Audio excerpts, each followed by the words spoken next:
Hello there, beautiful people. Welcome to this new moon reading for the end of April, where we are, 2025. We have 3 cards that come up, and we're going to bring a little message through and see what comes up. And the first 2 cards are Temperance and this reversed 4 of Swords, and the last was the beautiful 10 of Cups. So I'll just share a few messages that are coming from these cards. And there's one card that is the primary giver of messages in this journey, which is this Temperance. This is angelic consciousness. Angelic consciousness, which is not something outside of you. It's not something outside of us. It's not something that we have to dig deep to find, as much as something that is part of our higher and true nature. Part of the message of Temperance is about listening. It's simply about being still enough, quiet enough, focused enough to be able to receive the guidance through the consciousness that we are.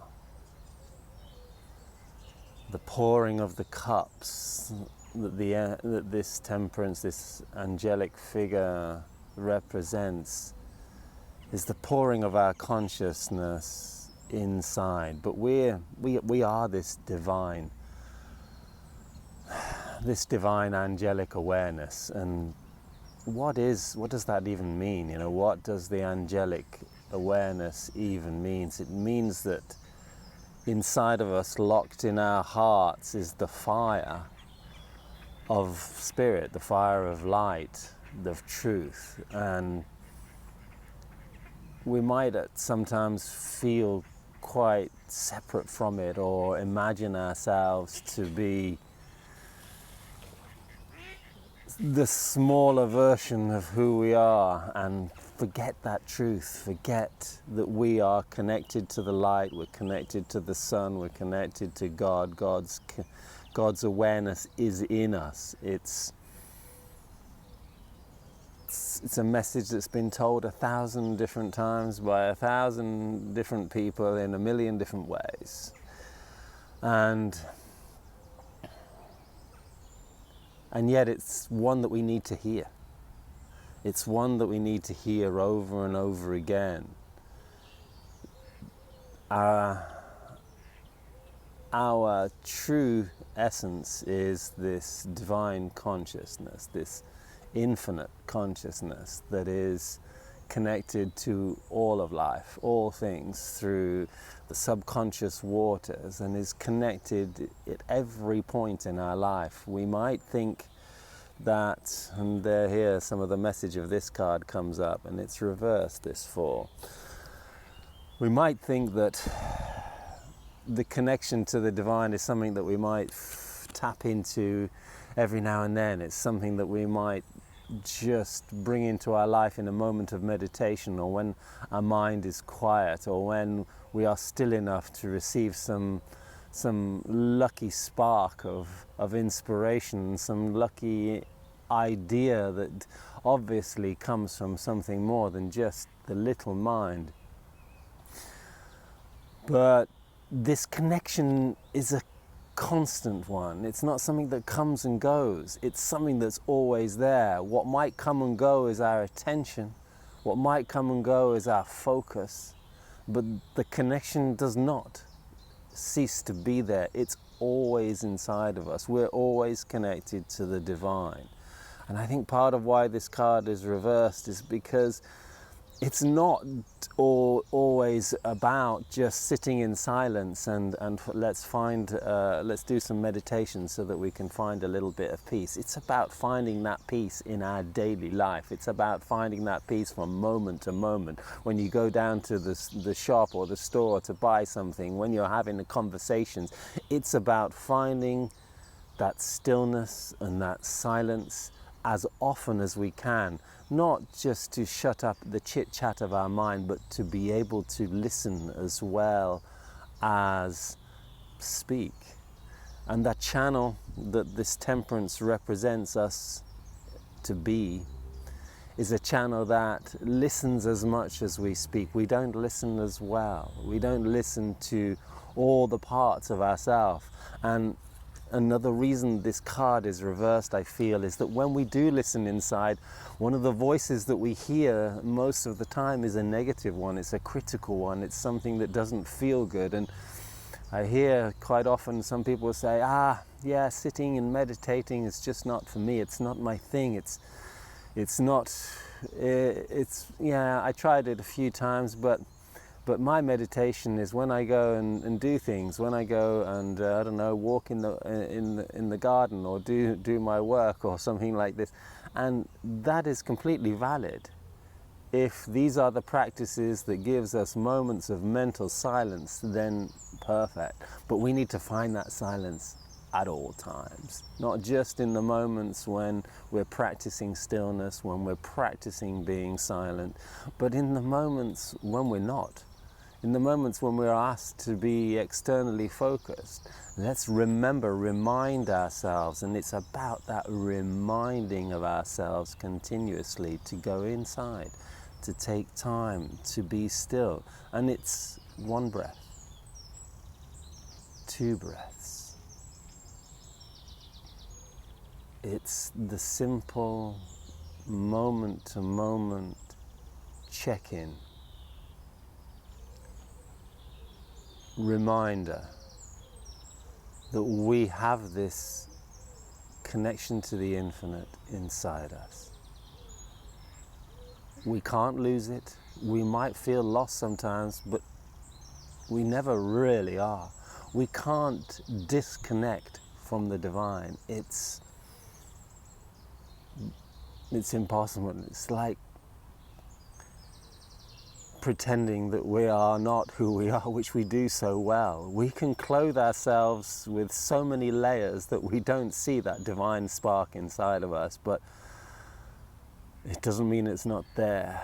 And feeling it more regularly, feeling it on a day-to-day, moment-to-moment basis, remembering and reminding ourselves is all the work there is to do, because we're walking our path. We can't step off it.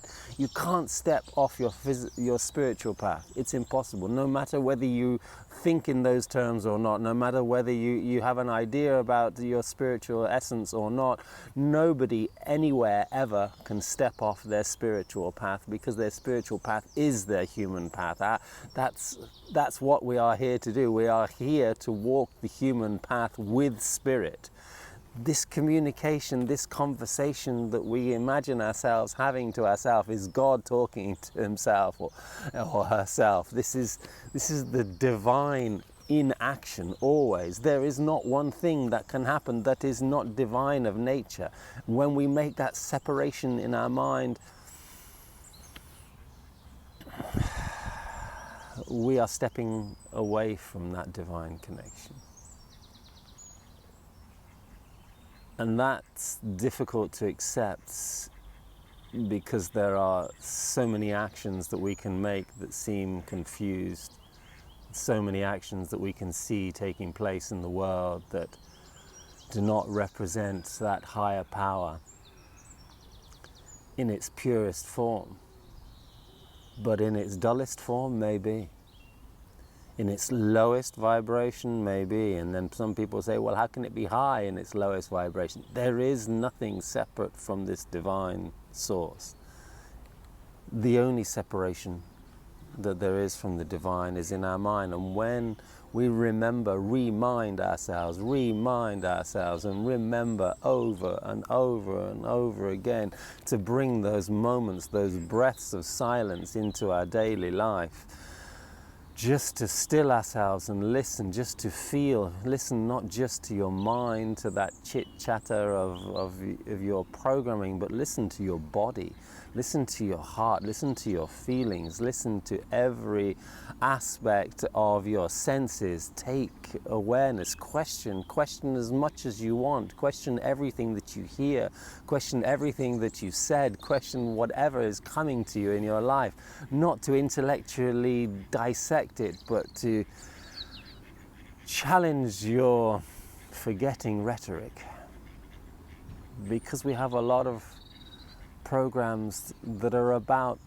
covering ourselves up, clothing the divine more and more. And when we take our clothes off, when we find our tribe, when we find our family, when we choose to find ourselves, our family will appear outside of us. And when we are willing to step outside and connect with that family, whatever it might be, whether it's your physical family, your inherited family, or whether it just seems like your soul family, when we connect, there's going to be an opportunity to share on a deeper level, a level of love and compassion, a level of truth beyond what we have been taught to think is the norm, beyond what we've been taught to think is the day-to-day human reality. And we're going to bring a bit of joy, love and heaven down on earth. Have a wonderful full moon. Oh, new moon, excuse me. Have a wonderful new moon. Yeah, we'll meet again, or I'll share another message in a couple of weeks. But till then, find as many opportunities to remind yourself in simple silence as possible.